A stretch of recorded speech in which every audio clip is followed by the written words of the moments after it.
Muy buenos días, bienvenidos al canal de Rubén Fidalgo. El protagonista de hoy es el SEAT 132 o el BMW Serie 5 español. Después, a lo largo de la prueba, iréis viendo por qué hago este comentario. Se presenta como Fiat 132 en 1972, aunque con el nombre de SEAT empezaría su comercialización en 1973.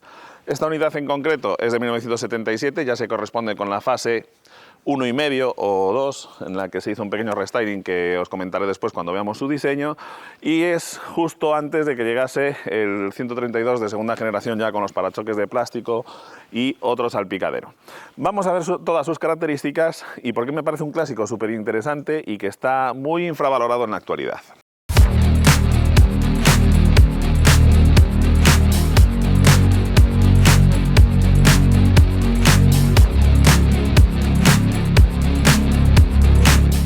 Como os decía, el 132 a lo largo de su vida tiene dos lavados de cara, ¿de acuerdo? Cuando nace la primera serie tiene una parrilla delantera que tiene todas las lamas en aluminio. Después, además, en la parte trasera, lo veréis, después tenía unos pilotos más alargados. Estos ya son más cuadrados, más grandes y visten mejor al coche.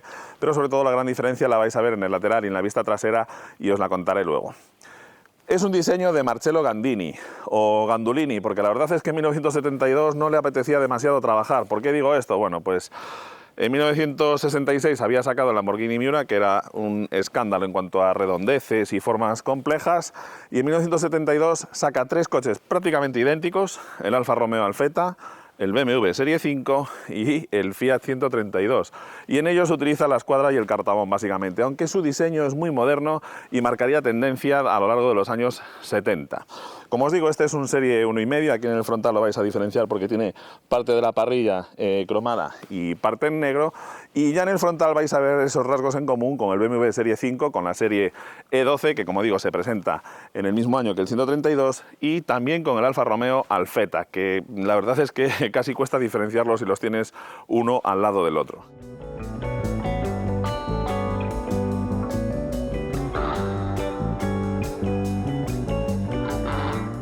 Uno de esos rasgos de Gandini que se ven claramente en este SEAT y también en el BMW Serie 5 es la inclinación del frontal, ¿de acuerdo? Con la parte superior más avanzada que la parte inferior, que esté metida. Así que también vamos a ver en el modelo del Alfa Romeo Alfetta.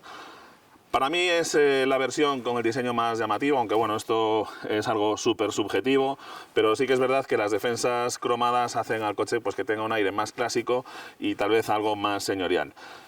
No tienen nada que ver los acabados del SEAT 132 con los del 124, la calidad de fabricación es muchísimo mayor, aquí incluso es mucho mejor este coche que el Lada que os contaba en la prueba anterior, que los Lada estaban con un nivel de calidad algo superior al del SEAT 124, pero este 132 juega en otra liga. Y es que, como os decía, es un coche bastante caro en su momento, era el coche de los directores generales, de los subsecretarios de los ministerios, etc. Un 132. Y, por ejemplo, lo podéis ver en la famosa serie de Verano Azul como el coche del padre del Piraña, aunque en aquel modelo era de color granate.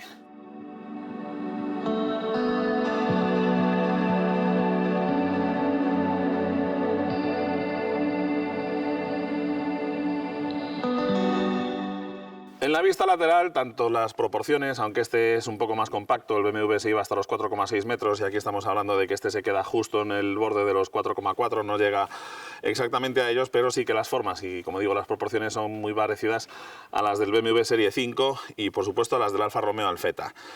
En esta segunda serie, o serie 1,5, como le denominan algunos, es donde vamos a empezar a ver también aquí en el lateral las diferencias que hay con respecto a la primera serie. Y es que a estos en Italia los comercializaban como GLs o Gran Luce, porque tenían más luz, gracias a que la luneta trasera en este llega hasta el borde del portón, mientras que en los de primera serie la luneta trasera quedaba cortada por aquí, y también tenían unos marcos más gruesos en los cristales, con lo cual este coche ganaba mucha más luminosidad interior y aligeraba un poco el diseño, parecía eso, más ligero y elegante.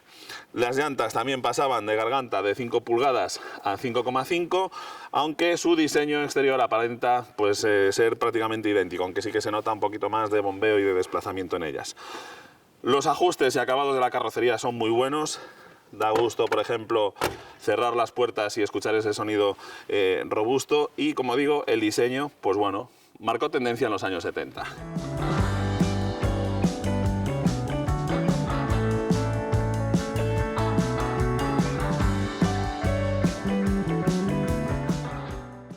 vista trasera, la mayor diferencia con los Serie 1 y lo que hace más evidente el diferenciar unos de otros es la forma de los pilotos traseros, ¿de acuerdo? Los Serie 1 eran rectangulares, como en tres grupos ópticos perfectamente cuadrados, y en estos, en este lavado de cara se ponen estos grupos ópticos traseros más grandes que hacen que el coche tenga un aspecto más moderno. Y como decía, también la luneta trasera en los anteriores acababa por aquí, era un poquito más pequeña. Como digo, la calidad de ajustes y acabados es muy buena y además el coche está muy bien vestido, con perfiles cromados en las aletas, con estas molduras súper elegantes en los laterales. En fin, el coche la verdad es que no tiene absolutamente nada que ver en cuanto a acabados con el 124. Y es que su precio partía ya de las 600, casi 700.000 pesetas, que era un dinero considerable en los años 70.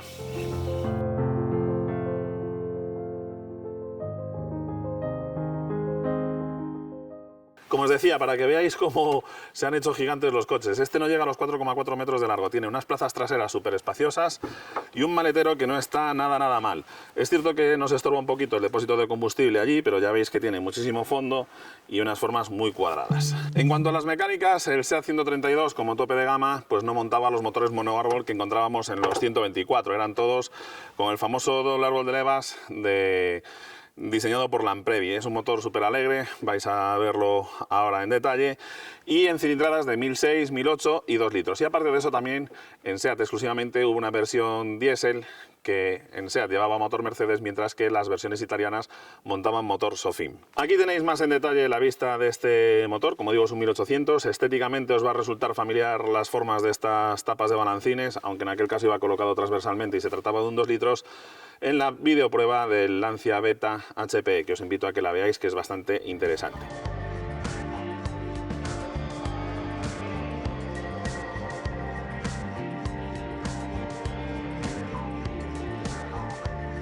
...107 caballos, para que os hagáis una idea. Muchos de vosotros vais a decir que qué exagerado decir que esto era el BMW Serie 5 español, que sepáis que, por ejemplo, el BMW 518 de la época rendía solamente 90 caballos. Había que irse ya al BMW 520 con el motor de 2 litros para llegar a los 115 caballos. Y este motorcito es bastante más alegre con el doble árbol de levas en cabeza que el motor 1008 de BMW.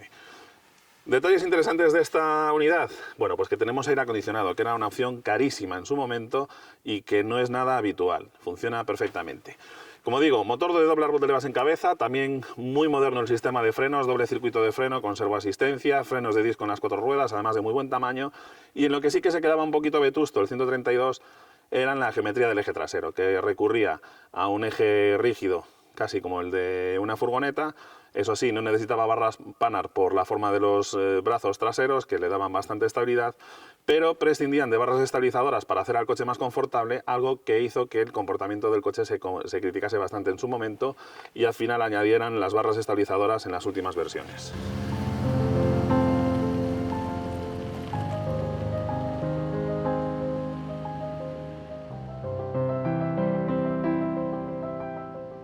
Nada que ver el interior que nos encontramos al abrir las puertas de un 132 con el que podemos encontrar en un 124. Como veis, fijaos qué butacones, ya para empezar el tapizado, las moquetas del suelo, los paneles de puerta y sobre todo el salpicadero con madera de nogal natural.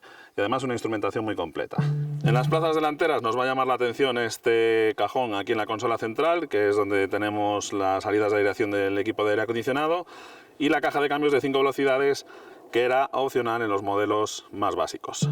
Aquí tenéis el salpicadero, como veis, madera de nogal de verdad, nada de contrachapado, y formas rectilíneas que eran las que gustaban en aquellos años. El detalle de la consola central, el selector del cambio, y la verdad es que aquí dentro se respira, pues eso, buenos acabados y bastante lujo para la época. Os decía que la instrumentación era completa. Fijaos, tenemos aquí el manómetro de aceite, que no era nada habitual. Me gustan muchísimo estos mandos para el encendido de las luces. Además están retroiluminados y utilizaban fibra óptica. Realmente solamente hay una bombilla y todos los demás se iluminan a través de la fibra óptica. Como veis, eso, un cuadro de instrumentos muy completo, madera natural y, por supuesto, unos acabados de gran lujo, como era correspondiente a un coche que tenía un valor, pues eso, que llegó a estar por encima del 1.000.000 de pesetas al final de su vida, alrededor de los años 80. Aquí en la consola central tenemos los mandos de la luneta térmica, del warning, que no era habitual tampoco en la época, el encendedor eléctrico y más abajo ya los correspondientes al sistema de aire acondicionado. La postura de conducción es muy buena, la verdad es que los asientos son muy cómodos, tal vez la banqueta resulte algo corta para mi tamaño, pero me encanta cómo sujetan la espalda y también la zona de los muslos. La columna de dirección ya es de tipo colapsable y además regulable en altura, algo que no era nada habitual y que se introdujo con este restyling que se hizo del diseño del 132. La instrumentación es muy visible, todos los mandos quedan bastante a mano y la visibilidad además también es muy buena.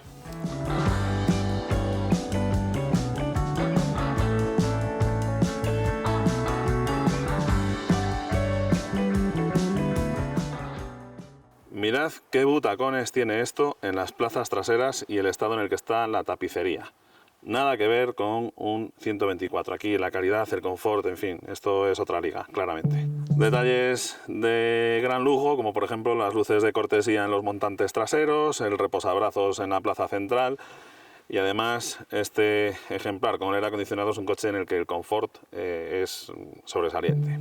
El acceso a las plazas traseras no es muy cómodo porque la puerta no abre demasiado ángulo, de hecho queda semicerrada. Me llama la atención que tengamos, por ejemplo, los catadióptricos para avisar de que la puerta está abierta. Fijaos el grosor de la butaca delantera.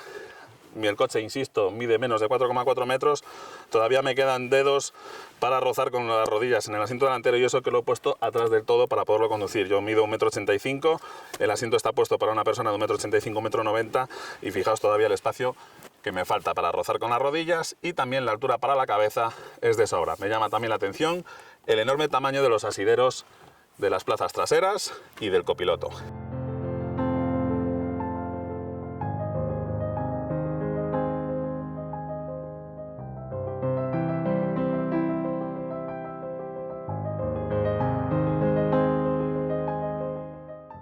Muy bien, pues vamos a ponernos en marcha en este SEAT 132 1800. Ya veis que bueno, el motor está bastante frío porque ya llevo un rato grabando aquí y no he necesitado para nada el aire. Fijaos el mínimo recorrido que tiene el selector del cambio. Bueno, la verdad es que esto me recuerda al Lada Niva que tiene mi padre, que también tiene unos recorridos del selector del cambio mínimos. Bueno, la visibilidad hacia adelante es muy buena. Esta unidad tiene aire acondicionado, pero no tiene la dirección asistida, que llegaría más tarde en la segunda serie. Y como digo, era opcional y bastante deseable, porque sí que es cierto que con los neumáticos de 185 milímetros de ancho que venían en esta segunda serie, pues la dirección es bastante pesadita.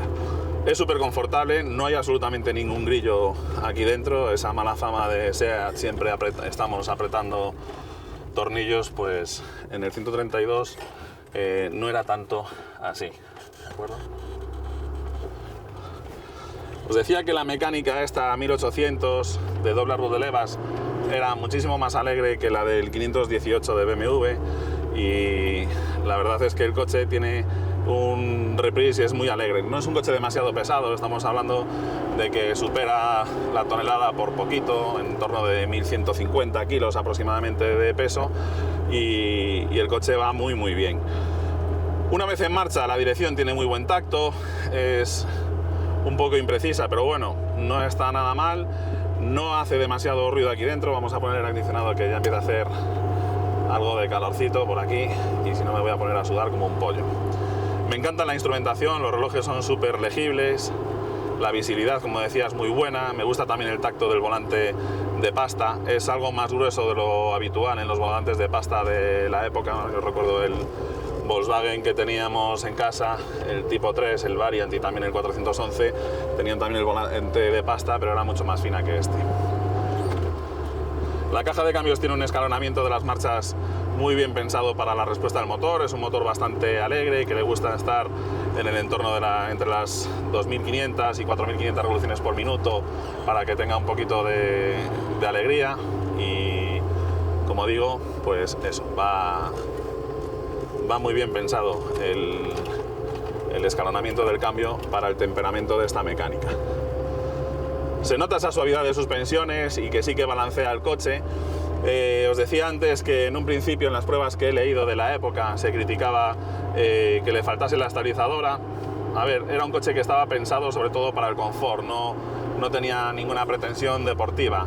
Pero bueno, sí que a lo mejor un poquito de control del balanceo no le vendría mal. Cuando se montaron las estabilizadoras solamente se la montaron en el eje delantero, nunca llegó a llevar la estabilizadora en el eje trasero, y además el guiado del eje trasero hacía que no fuese necesaria la barra Panhard. La barra Panhard se encarga de que no se desplace lateralmente el eje trasero con respecto a la carrocería. Sin embargo, como va un poco en diagonal, por el movimiento que tiene, sí que es cierto que cuando se comprime la suspensión mueve un poquito la carrocería lateralmente respecto al eje, ¿de acuerdo? Se nota un poquito de desplazamiento lateral. Me acuerdo que eso era bastante llamativo, se notaba muchísimo en el Audi 200 que teníamos, del que os hablaba cuando estaba probando el Audi 4. Claramente es un coche al que le gustan las carreteras nacionales y las autovías. No es un coche pensado para perdernos en un puerto de montaña por una carretera secundaria, pero es súper alegre. No tiene un rodar muy bueno, la verdad es que no hay ninguna vibración. Da gusto conducir este coche. Y eso, tiene un andar alegre. Si le pisas el acelerador con brusquedad, al principio se queda así un poco achicado. Probablemente falte un poquito de puesta a punto, pero va genial de todas maneras. Y luego además sí que se le nota pues lo que le quita de potencia el compresor del aire acondicionado, que a lo tonto pues eso, nos quita 8 o 10 caballitos fácilmente.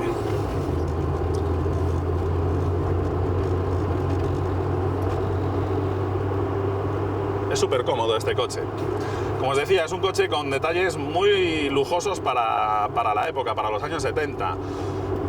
No tenemos elevarunas eléctricos, no tenemos dirección asistida, pero tenemos un mechero eléctrico, tenemos luneta trasera también térmica, tenemos el aire acondicionado, aunque era opcional, pero bueno, era un equipamiento opcional de fábrica. La mayor parte de los coches que encontréis con aire acondicionado en los años 70 eran aires acondicionados montados por industria paralela, ¿de acuerdo? No porque la ofreciera realmente el fabricante del vehículo. La visibilidad es muy buena. Tenemos también, en cuanto a equipamiento de lujo, pues el salpicadero de madera, el manómetro de presión de aceite, el reloj horario, la radio, en fin. Como digo, para la época del coche está muy bien equipado. Fijaos, aquí que estamos ya en una zona con más curva, es cierto que al coche sí que se le nota balanceo, pero es muy noble y me encanta. El eje delantero entra enseguida en las curvas, y eso que tiene una dirección con bastante desmultiplicación. Al no tener la dirección asistida tiene bastante desmultiplicación la dirección, y sin embargo se le nota como enseguida el eje delantero nos obedece. Los pedales están bastante bien colocados para poder hacer correctamente el punta tacón. Os recuerdo que en un vídeo os explico cómo se realiza el doble embrague, el falso doble embrague y también el punta tacón. Veis aquí, por ejemplo, sí que se le nota esa potencia que le roba el aire acondicionado, ¿de acuerdo? Pero bueno, compensa ir mucho más cómodo frente a la pérdida en caballos. El coche es súper ágil, me encanta cómo va guiado el eje delantero, realmente entra muy bien en los giros, ¿vale? Y no hay absolutamente ninguna holgura. La verdad es que es una gozada cuando conduces un coche que está bien conservado y que tiene sus rótulas, sus silent blocks, etcétera, todo en orden, y no hay absolutamente ninguna holgura. Este coche tiene un rodar que no envidia en absoluto al rodar que pueda tener un coche moderno, al menos sobre seco. En mojado, el eje trasero rígido, la tracción trasera, el poco peso que tienen detrás, lo ligerito que es el coche, pues bueno, ya complica un poco la situación, ¿de acuerdo? Frena muy bien, en seco se sujeta muy bien, y como digo, tiene un rodar súper agradable. Desde luego esto no tiene nada que ver con un 124, y me sorprende cómo la gente está desguazando estos coches para preparar 124s y mejorar un 124. No sé, lo que se suele decir de desvestir un santo para vestir a otro. Aquí, pues eso, al 132 los están maltratando. Tienes un coche excelente que lo desguazas para intentar mejorar un coche que, bueno, es claramente peor que este.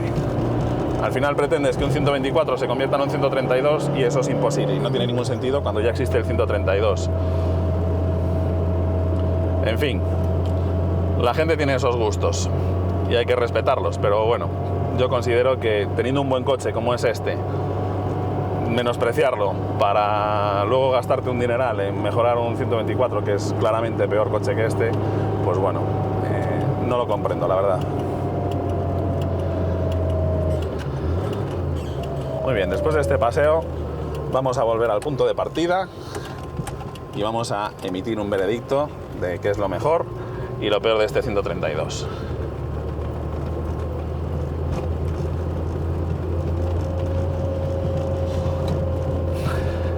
Con respecto a sus rivales, como os decía antes, teníamos el Chrysler 180, después más tarde en el 76 se empezó a fabricar el Citroën CX aquí en Vigo precisamente, y ya empezó a tener como rivales al Citroën CX, que tal vez fuese el modelo que era mucho más confortable que este, pero también valía pues 1.000.000 de pesetas cuando este, como os decía antes, estaba en el entorno de las 600.000, ¿de acuerdo?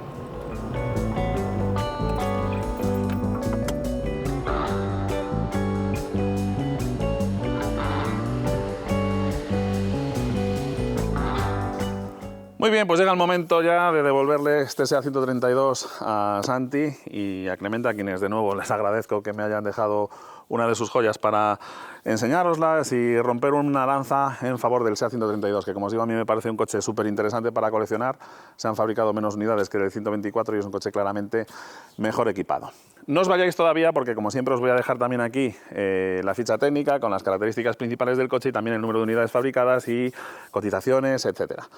¿Qué es lo que más me ha gustado a mí y también a Santi, su propietario, del SEAT 132? Bueno, pues sobre todo el confort. Es un coche súper cómodo, los asientos son auténticas butacas, las suspensiones son confortables, es un coche amplio, utilizable, etcétera. Lo segundo que más me ha gustado, a mí personalmente, pues son los detalles que visten al coche, como esos catadióptricos en los paneles de las puertas para alertar al resto de conductores de que tenemos las puertas abiertas, el salpicadero de madera, en fin, esos detallitos que lo convierten en algo bastante que ves que se ha puesto mimo en dotarlo al coche. Y lo tercero que más me ha gustado del coche, la verdad es que su rodar. El motor es suficientemente alegre, no tiene unas prestaciones estratosféricas, pero se mueve con mucha decencia y es un coche divertido de conducir. Por el contrario, ¿qué es lo que menos gusta del SEAT 132? Bueno, pues Santi me comentaba que sobre todo el hecho de que no tenga dirección asistida es tal vez el único hándicap para que este coche sea un perfecto coche de uso diario. A mí personalmente lo segundo que menos me ha gustado del 132 es lo que os comentaba, es un coche que tiene unas cotizaciones mínimas, con lo cual, lo que os digo siempre, merece la pena gastarse más dinero en una unidad que esté bien conservada que intentar comprar uno muy barato y restaurarlo, porque cualquier cosa que tengas que hacer en este coche te va a costar casi más que el valor que tiene en el mercado. Y es una pena porque, insisto, es un coche que tampoco abunda tanto y que empiezan a escasear las unidades y que debería tener una cotización más alta. Y lo tercero que menos gusta del 132 es ese eje rígido trasero en los días de lluvia, que bueno, hay que tener pues cierto tiento con él para evitar algún susto. Por mi parte nada más, como siempre, ya te digo, ahora te dejo aquí la ficha técnica. Un saludo, mucha suerte y hasta pronto.